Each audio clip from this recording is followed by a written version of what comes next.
Bonjour, nous nous retrouvons à Cotteret chez Ballon-Furin pour discuter avec Pascal, notre guide, qui va nous raconter l'histoire de l'apiculture douce. Comment ça se passe, l'apiculture douce?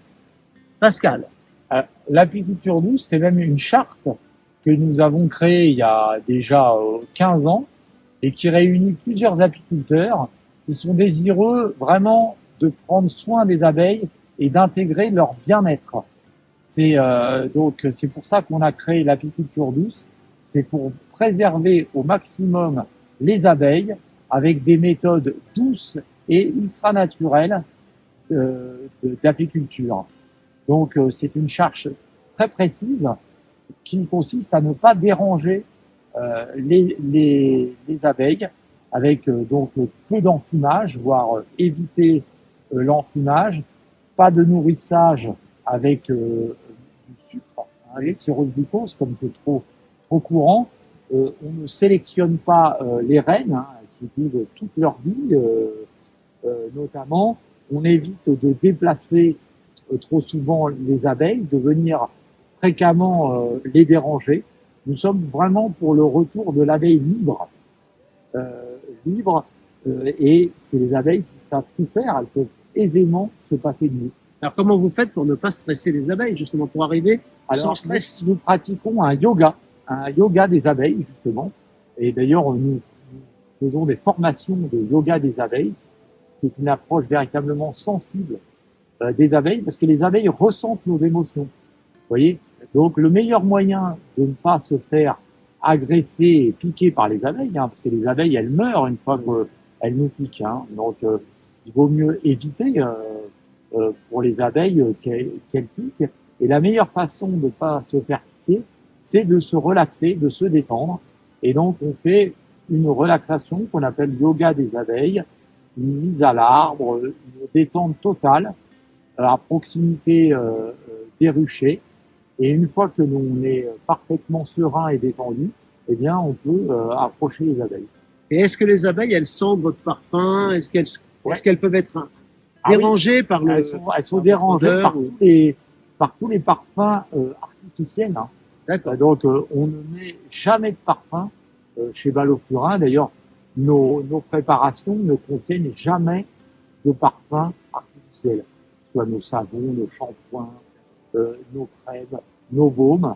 Ce sont que des parfums naturels issus de la ruche.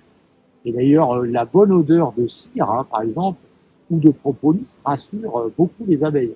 Donc vous, par exemple, vous l'utilisez, ça? Oui, nous, on met toujours du baume de soin sur le visage, sur les mains. C'est une très bonne façon de rassurer aussi les abeilles. Et d'ailleurs, le baume de soin, grâce à sa richesse en propolis, eh bien, calme beaucoup en cas de piqûre, mais aussi éloigne les insectes. D'accord, ça éloigne tous les insectes, y compris donc les frelons asiatiques. C'est pour ça que vous avez mis des grillages, parce que les frelons asiatiques viennent pour tuer les abeilles, en fait. Alors, le frelon asiatique, qui est une espèce de frelon importé il y a déjà quelques années, fait des prélèvements sur les ruches, parce qu'il vient en stationnaire devant les ruches, et il vient attraper les abeilles, il les coupe en deux, et il se sert, et c'est très astucieux de sa part, parce qu'il coupe le corps de l'abeille. Son abdomen est un véritable laboratoire rempli de nectar, de gelée royale, de pollen. Donc il va soigner ses larves avec le corps de l'abeille. D'accord. Donc c'est une belle adaptation. C'est un hyménoptère qui connaît très bien l'abeille depuis 100 millions d'années. Et donc, comme on a beaucoup détruit notre frelon européen avec les pesticides et autres méthodes, eh bien, il y a d'autres espèces invasives. Voilà. Donc, il faut respecter chaque espèce et les espèces endémiques. Voilà, il faut respecter les insectes, qu'il y ait un équilibre qui se passe et qu'il n'y ait pas d'espèces comme ça invasives. Voilà. Tout détruire. Voilà. En fait, c'est pareil pour le végétal. Oui, c'est vrai. L'arbre à papillons envahit tout ici. Sur les bordures du Gave, ici, on est obligé de procéder à des arrachages parce que ça dépend des autres plantes très utiles aux abeilles comme les ronces, comme les pissenlits, comme le lierre, etc. C'est des plantes invasives qui ont été importées aussi d'Asie par l'homme. D'accord. Et l'arbre à papillons, est-ce que les abeilles vont sur l'arbre à papillons et font Par du miel défaut, avec? par Mais défaut, c'est non, pas- non, non il n'y a pas de miel de Buddléga. Et ce qu'il faut pour les abeilles, c'est beaucoup de diversité végétale.